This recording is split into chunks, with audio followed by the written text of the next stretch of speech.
What is up, everyone? This is Tyler G of Batman Figs on Instagram, and this review is going to be on season 4, episode 3 of Gotham. And I think the first episode was really strong. The second episode had strong points, and you can see those reviews if you would like in my channel.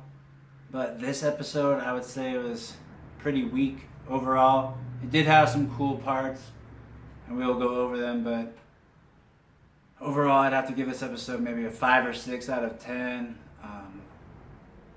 It starts off with Ra's al Ghul. We get to see his creation. We get to see how he got resurrected from the Lazarus pit, and we saw that he had a mentor that chose him to be his heir.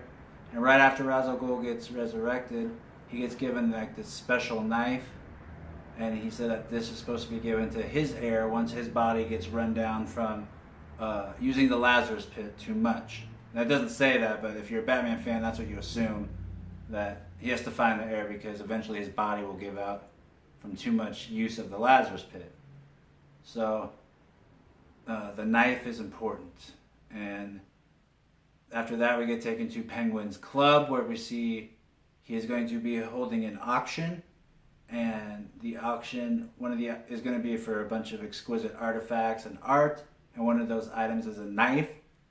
And then you see Barbara Keene. She comes in and she basically says that she wants to buy the knife right now, and that she'll triple whatever the opening asking price is. And Penguin, of course, is like, no, I don't want to give it to you. Like, why do you want it? He's trying to find out. And right away, I was thinking, okay, so she's working with Ra's al Ghul, because remember, she got resurrected all of a sudden, and she didn't give any explanation. And so, if you watch the show at all, you can pretty much piece it together right there within the first 7 minutes, what's going to happen and like what the big reveals are. And eventually, near the end of the episode, they do reveal that Barbara Keene was brought back by a Lazarus pit. So that's how she got resurrected, and that she is actually working for Ra's al Ghul, and that's who wants the knife. So within the first 5 to 7 minutes, they tip their hand on the whole rest of the episode. Which, I mean, if you're not really a Batman fan or know too much about Ra's al Ghul, you won't know necessarily. But if you are, you kind of can piece it together really quick. So, spoiler for that. But the rest of the episode is pretty hit or miss. After that, we do see Alfred and Bruce talking, and they know that the knife is important because they see in a book that an old history book that it's important to Ra's al Ghul, and they actually see his picture. They realize that Penguin is holding the auction, so they go there to get the knife. Once there, they see that Barbara Keene is trying to obtain it for herself, and so there's a bidding war between Bruce and her, and eventually Bruce does get it. And it's a weird scene. It's actually one of the better scenes that kid, which I don't like at all, the main actor, it's one of the better scenes that he's acted in, just because he plays like a brat pretty well, and he's trying to be the Bruce Wayne spoiled rich brat, and he actually does do that well. And that's probably the only time I'll give that kid a compliment, because other than that, I don't think he's a very good Batman / Bruce Wayne based on just his physical build. So after that, we realized how important the dagger is, because Ra's al Ghul shows up to Barbara Keene expecting to get the knife, and of course she doesn't have it. She says, who does? And Ra's al Ghul is like, oh, that's perfect. I like to mess with that kid, and I want him to be my heir anyway. So Barbara sends Selena after it, because that is her little errand girl. And Selena and Bruce have a moment, and they talk again. They always have little chit-chats in the episode. And that usually tends to be, to me, the weakest part. I like the Catwoman actress. I think she's great. And in this episode, you actually get to see her wear a mask, and that's cool. It's not a very up close look, but you do see that she has a mask on, so it's cool seeing her become more Catwoman. Again, they show Bruce Wayne in his Batman gear, and he just looks so bad.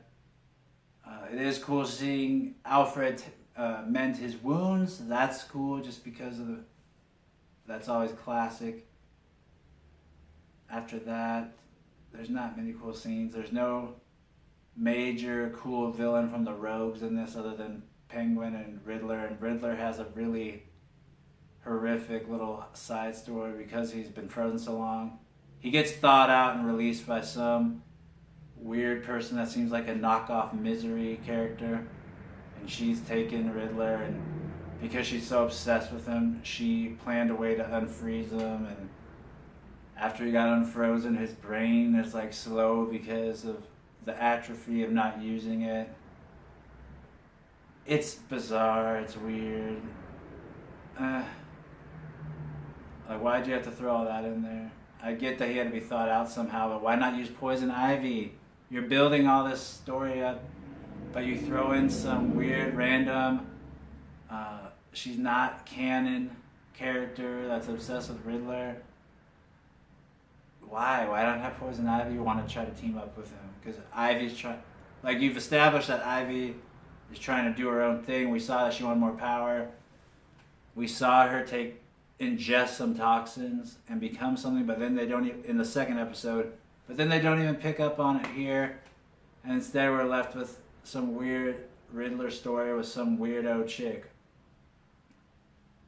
And it's like that kind of stuff that bugs me, because you have the opportunities to use these characters that you're developing. You've been developing Ivy since season 1, but you keep stunting her growth by doing these weirdo characters. Like, Riddler's #1 fan.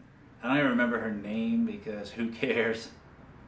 Then, yeah, stop doing that. Stop doing random. No one liked Fish Mooney. I'm sure maybe 1 or 2 people did, but no one liked Fish Mooney. No one likes these original characters. They like the main rogues. So if you're using them and building up their stories, use them. Like, it would be cool to see Ivy betray Penguin and them to go with the Riddler. I mean, it makes sense. That's a pretty big betrayal. Why? I don't want to keep going off on that rant, but I just didn't really like this episode. It reminded me too much of the first couple seasons. Hopefully they get back to where they were. They were going on a good track with the first 2. And the only complaints I have with the first 2 really were that I still don't believe the physicality of that actor for Batman and Bruce Wayne. But I've said that plenty of times. So this was actually pretty much a bummer of an episode. I hope they get better. I hope they recover from this. I hope that this episode will be better after next episode, because we'll see like they're using this as the build up to something. And I'm sure that's what it was. It just wasn't very exciting. It wasn't very good. And I thought they could have done some things better with the story. Especially with that Riddler chick. That was terrible. I'm sorry, but I really didn't like that. So, those are my thoughts on Gotham Season 4, Episode 3. Hope you enjoyed them. I hope the show gets better. I hope it gets back to the first 2, the style of the first 2. So, we'll see. If you want another review, come back next week. This time, there'll be a review for Season 4, Episode 4. Till then, I will see you later.